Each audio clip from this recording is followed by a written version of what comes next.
Terima kasih pemirsa.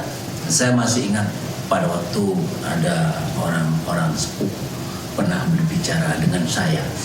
Jangan pernah Anda dibeli oleh seseorang, karena harga itulah yang akan menyengsarakan Anda. Dalam konteks Pak Abdul Aziz tadi, janganlah Anda pernah untuk disogok ya, karena harga Anda hanya seperti itu. Dan jangan pernah menyesal bahwa kesengsaraan Anda tidak akan bisa ditolong oleh mereka-mereka yang mengasih uang tadi. Iya, jadi memang ke depan itu baik calon pemimpin maupun masyarakat kita sebagai orang-orang yang akan memilih pemimpin itu adalah mesti mampu memosisikan diri, Pak Rianto. Memosisikan diri itu dalam arti bahwa kita yang akan menentukan lahirnya calon pemimpin berintegritas.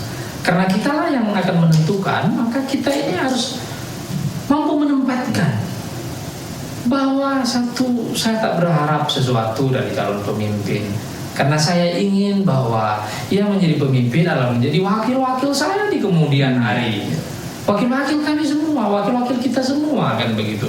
Agar ia mampu bekerja dengan baik selama satu periode, katakan 5 tahun begitu. Jangan kita riwui, kata orang Jawa. Jangan kita ganggu dengan sesuatu yang sesungguhnya itu jauh dari melayani nanti.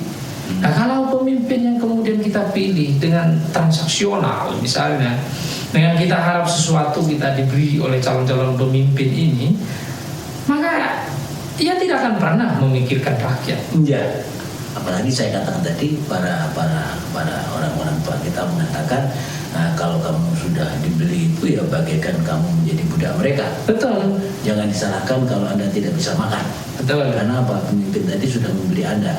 Kan seperti itu analoginya ya. Dan mayoritas ini secara kultur, secara pergaulan dengan teman-teman itu, yang sudah mengeluarkan materi banyak, membeli masyarakat. Itu berpikirnya itu adalah saya sudah membeli Anda. Iya. Padahal nilainya itu kecil sekali. Berapa lah Pak Rianto? Orang membeli masyarakat itu 100.000, 200.000, bisa 20.000 itu. ya kan bisa 20.000 kan? Kecil banget tuh kan. Harga diri kita, saya Pak Rianto sebagai pemilih itu kan juga kemudian menjadi dipertaruhkan. Ya kan? Maka ini selain misalnya Kota Malang akan terjadi potong generasi, harus terjadi namanya potong mindset, potong pola pikir. Janganlah kemudian hari ini saya sama dengan pesta-pesta yang sebelumnya berharap menerima 20.000, 30.000, 100.000, paling mentok lah mungkin 200.000 lah. Itu paling mentok. Harga diri kita itu hanya segitu kan berarti. Kan begitu. Maka kemudian yang ideal itu seperti ideal itu tak berharap sesuatu. Kalau ia berintegritas, kita dorong dia. Jangankan hanya diri kita, keluarga kita, kepada para tetangga kita, kita kabarkan bahwa ada calon pemimpin yang berintegritas, yang layak dipilih, gitu loh. Dan dia siap mental, ya kan? Terutama dia siap mental ini. Ini calon pemimpin itu terutama siap mental loh, Pak. Karena tidak sedikit calon pemimpin kita ini ketika tidak jadi mentalnya tidak siap. Nah, mentalnya tidak siap kemudian menjadi berperilaku yang tidak baik misalnya ya. Nah, kalau kita sudah berpikiran semacam itu, maka percayalah akan lahir pemimpin-pemimpin yang selalu kemudian menyemai harapan, yang selalu menumbuhkan optimisme, yang selalu hadir untuk masyarakat, yang selalu kalau bahasa Pak Rianto ngopi tadi, di mana ada jagongan, di mana ada duduk-duduk santai, di gapura-gapura, kemudian di gardu-gardu misalnya begitu. Pemimpin ini tidak kenal waktu. Artinya jam berapapun sepanjang ia tidak berhalangan, dia hadir di tengah-tengah kalau masyarakat. punya alat komunikasi tidak pernah dimatikan, katakan begitu ya. Nah, yang ada dua hal. Yang pertama, jangan sampai kemudian calon pemimpin ini belum jadi pemimpin saja ini sudah susah ditemui. Nah, yang kedua, ketika jadi calon pemimpin tambah susah ditemui.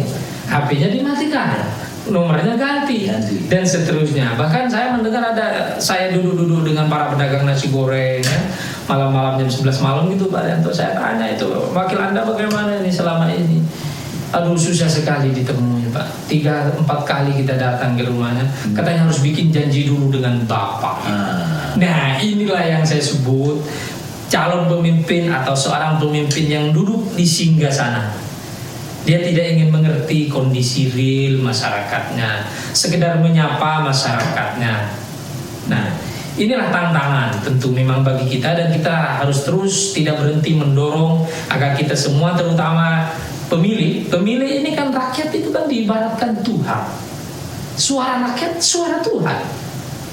Wakil rakyat itu kemudian menjadi wakil yang akan menjembatani segala aspirasi masyarakat dan memastikan aspirasi itu lunas, aspirasi itu tercapai. Jangan sampai aspirasi itu hanya tinggal aspirasi, dicatat, dipertimbangkan.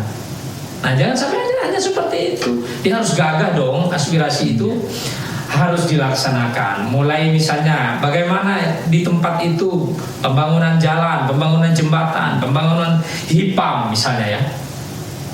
Nah, Harus paham itu ya. lu harus paham berapa jumlah RT, berapa jumlah RW, berapa jumlah kelurahan, karakter masing-masing kelurahan itu seperti apa, masyarakatnya itu tingkat kemiskinannya seperti apa, nah tingkat pendidikannya itu seperti apa. Lah ini kan mesti dikuasai semua oleh Dan yang calon berbahaya pemimpin. Pak Aziz, kalau kita mengikuti agama kita, agama Islam, itu ada firman Allah, ku anfusakum wa ahlikum naron, ya.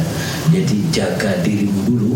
Kalau mau menjadi wakil, sudah beres secara pribadi, Betul, sudah selesai. sudah selesai. Ya. Jaga keluargamu, selesai juga. Betul. Baru akan menjaga masyarakat, bukan begitu ya? Betul. Dari kesengsaraan ya. Ya. Kalau kita belum selesai, keluarga belum selesai, saya kira kok untuk integritas tadi menjadi sangat jauh. Sangat jauh.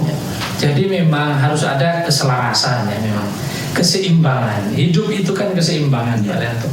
Selain dinamis, selain kreatif misalnya, kata kunci dari politik misalnya adalah keseimbangan.